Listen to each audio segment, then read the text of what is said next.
My name is Jason, and this is Just Watches. All right, today we have a very nice watch to review. This is the Christopher Ward C60 Sapphire Black. Now, I've had my eye on the C60 Sapphire ever since the blue dial was released, but there was something about the color of the blue. I was a little bit worried I wouldn't like the shade of the blue in person, and as this watch is near basically my upper limit of what I'm comfortable to spend on a watch at this time, I just never committed to one. However, as soon as they announced the black dial version, I knew I wanted it. So I added it to my wish list and just looked for a used one, and then I found the perfect used one. It came on the bracelet, which I wanted, and also came with the black and red strap, which I'll show later. Yeah, but I basically got this brand new at a used price, and I'm not disappointed. So as always, we're going to do specifications, pros, cons, and then if I think this watch is worth the money. But before we begin, if you're enjoying the contents of this channel, I invite you to subscribe. And if you're enjoying the contents of this individual video, please give it a thumbs up. Thank you so much. So starting with the case, it's 40 millimeters in diameter. It's 47.5 millimeters lug to lug. However, the end links are solid and they are proud of the case. So the true lug to lug is 51 millimeters, but more on that later. It is thick. It's 13.5 millimeters thick, and then it is 20 millimeters on the lug with opening. Now, Christopher Ward calls this the light catcher case, and this is a thick case. However, this is a 600 meter water resistance watch, and I think part of the reason the case is thick is to accommodate that 600 meters of water resistance. But they've done some really cool stuff. First of all, the finishing is excellent. There's beautiful transitions from the high polish to the brush surfaces, and then there are some matte blasted surfaces as well, as you can see on the crown. And then if you look from the side, there is these really cool scallops they put into the case, and then they actually carved some of the case away on the bottom. So overall, it does not look like it's 13.5 millimeters thick. It looks much thinner than that, both in the hand and on the wrist. So they did an excellent job on this light catcher case, and it is really gorgeous to look at, and it definitely accomplishes that goal. Now, sized up for my wrist, it weighs 154 grams. So the bracelet on this watch is awesome. Now it is 51 millimeters, like I said, however the lugs curve down a lot, and then the bracelet fully articulates, so it really helps with the wear. It starts at 20 millimeters, it's going to taper down to 18 millimeters, and then it's 20 millimeters at the clasp. This is a 3-link style. It's all brushed along the top, and the brushing is super consistent and really well executed, and it's also brushed along the sides. Now this double push deployant clasp is all milled out. It has the C Ward flag there, the logo stamped into the metal and then blasted matte. The double push to point is a joy to use, and then it does use this double post style, so it's a very secure fit when it is shut. And then what's great is it has this quick adjust. There's 4 positions in here. It's quite easy to use. It might be a little bit tricky to use under the camera, but you deploy that and you can pull it out, and then if you want to make it smaller, all you have to do is push in. There are 4 positions, like I said, so you can adjust the bracelet throughout the day without a tool very quickly. And I've never had a quick adjust bracelet like this, but I must say it's a joy. I find myself adjusting it throughout the day, and it's very comfortable. So like I said, this is just snaps down, and then it has a very secure, nice, tight connection. And then for the end links, they are solid, and they have a very cool quick release system. So you just grab those 2 pins and then you release. I can get this bracelet on and off in, no joke, maybe 15 to 20 seconds if I want to switch it out for a different strap. Finally, sizing is completed with pin and collar system. Unfortunately, I would like to see screw links here, but the pin and collar system, the collars are quite large. They're as big as the whole mid link. So it's not as intimidating as doing maybe a Seiko pin and collar system. It's a little bit easier to do than that. So taking advantage of that quick release system, just popped one side to show you the case back here. So you have an exhibition case back, and it's the kind of same gray shade as the dial, which is great. I like the symmetry between the front and the back of the watch having that same smoke gray finish. Now inside is the Sellita SW200. This is a hacking, hand-whiting, 28,800 vibration per hour movement with a stated accuracy of plus or minus 20 seconds a day. So I know they come in 4 grades. I'm not 100% sure which grade Christopher Ward uses. I feel like this is one step up from the base grade just because of that tighter range tolerance, but if anyone knows, let me know in the comments below. And then finally, Christopher Ward did decorate the logo, so you have a really cool pattern, and then they signed Christopher Ward across the rotor. So the 7mm screw down crown has a high degree of finish. First, you'll notice you have the Christopher Ward logo in high polish against a relief that's been blasted matte. So that's very cool. And then the rest of the crown is actually also been blasted matte, but then each of the knurls have been brought up to a high polish. It's a little bit hard to capture on camera, but in person, really stunning, all the detail on this screw down crown. And then the action of screwing it in is it's so smooth it's almost disconcerting. It's not like some of the problem I have on the Seiko where it's very gravelly when you screw it in. It's just glides, it's effortless, it screws in like butter, and everything lines up. Really excellent crown on this watch. So the front crystal is sapphire. It does have a slight facet all the way around the edge. It's not quite tall enough to cause distortions, but it does add just a bit of visual interest to the crystal overall. And then they did use an AR coating, which is quite good. And fortunately, good attention to detail. Whatever coating they use, it doesn't really have that blue sheen, which I think would have really clashed with the smoke of the sapphire dial. So I'm really glad whatever they used here, they did an excellent job picking out that AR coating. So the 120 click unidirectional bezel is really a pleasure to use. The sound and the action are both very satisfying. The action is consistent throughout, and then there is ever so slight amount of backplay as the bezel settles into position, but everything lines up perfectly as you can see there. And then as far as the insert, it's all stainless steel. There's a high polish finish around the very edge, and then you'll notice on the inside of the bezel, they actually etched it out and then blasted it matte finish, all the way from 15 to the hour.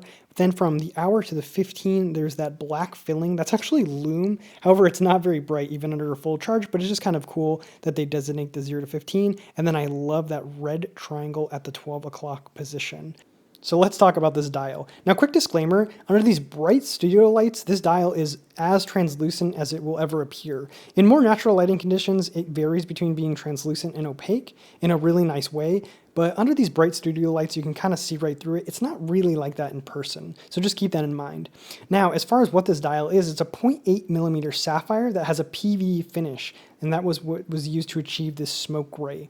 Now, I love skeletonized and open heart watches. It's a great way to foster a connection to the movement of the watch, and this is a great way to do it without punching a huge hole in the dial. You can just see right through the dial.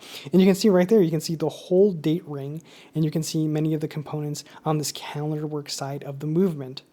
As far as what's on the dial, they put actually it's really hard to see, but at the 12 o'clock position, there is that Christopher Ward logo. Then there is the aperture for the date, despite you can see the whole date wheel at the 3 o'clock, and then automatic and the water resistance at the 6 o'clock, and then Christopher Ward at 3 o'clock. They also put dashes for each of the minutes. There's no chapter ring, they just print them right on the dial, and then they use red for each of the hours. That's a small splash of color that I really like. There's a little bit of red across many elements of the watch, but not too many. It just gives it a little bit extra character. Overall, I really like this dial. I know there's some people that don't like the Christopher Ward. They don't like the font. They don't like the placement either at 9 o'clock. But I can tell you, A, it doesn't really bother me, and B, I really don't really notice it now that I'm used to this watch overall. So the indices are all applied, and then they're brushed along the top and then high polish as they slant towards the center of the dial.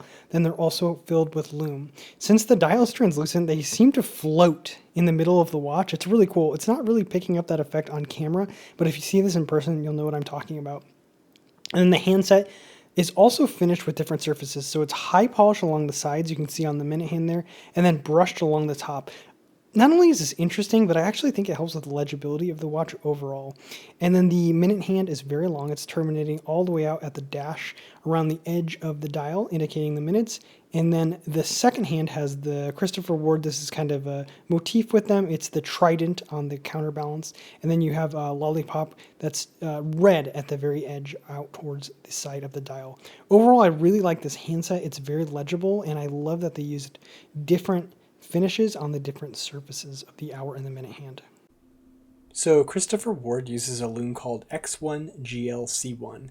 This lume has made me realize that I appreciate three qualities of lume: responsiveness, how quickly the lume charges; brightness, how bright the lume is when charged; and duration, how long the lume lasts.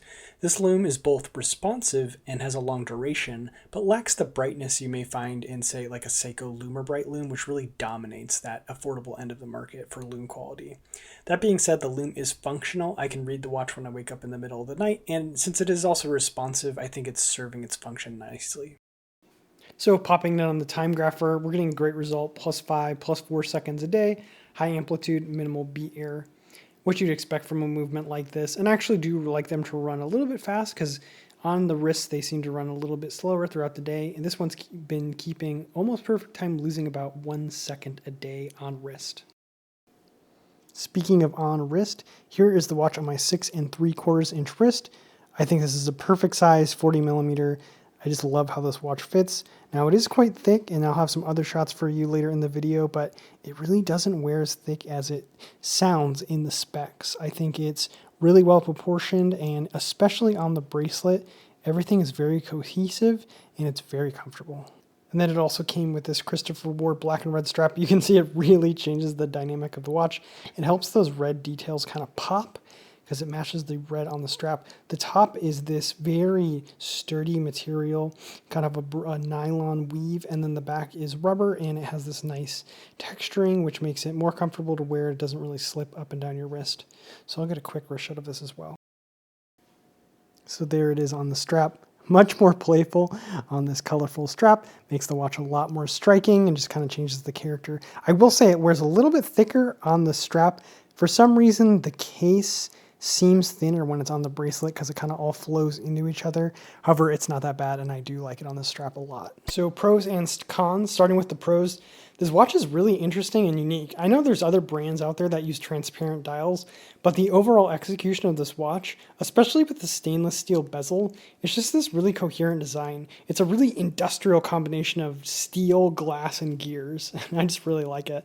Second, the bracelet is amazing. The on-the-fly adjustment and the quick release system is making me really sad about all my other bracelets that don't have these features. And then the finishing is really highly executed on the bracelet of this watch. And then third, it may be my lack of experience at this price point, but the quality feels very high for the price you pay. As far as cons, I got lucky, but I think an improvement would be to add 2 half links to the bracelet to make sure you get a perfect size in which you're able to take advantage of the quick adjusting clasp. I know some people have reported back that they had to size it where they're at one end or the other of the quick adjust, which kind of renders that feature useless. And then second, despite not appearing thick because of its clever design, this watch is really thick. I know 600 meters of water resistance is part of the identity of this C60 line, but why? I don't know. Even for someone taking a watch diving, 200 meters is perfectly sufficient. 600 meters is a weird flex, but I wonder if this case could be a bit thinner if they just shoot for 200 instead of 600 meters of water resistance. And then finally, while the Lume is responsive and has a long duration, I'd love it if it was just brighter, kind of like the Seiko Lume you saw in the Lume shot. So is this watch worth the money? Well, it's all relative, but this watch is not cheap. The MSRP is $1,070, and while Christopher Ward is generous with coupons and discount codes, depending on where you live, after taxes and maybe paying an import fee, this is basically a $1,000 watch.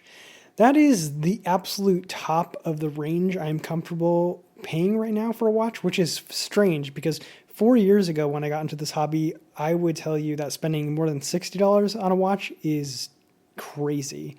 But if you're watching this channel, you're probably familiar with the hobby and the slow and steady price desensitization that you experience over time. That said, this watch feels killer for that price. There's many times on a watch where you feel like you're getting great value for money, but there's a place or two where they cut a corner. On this watch, it feels like no corners were cut. When I started this channel, one of the things I wanted to explore was price point.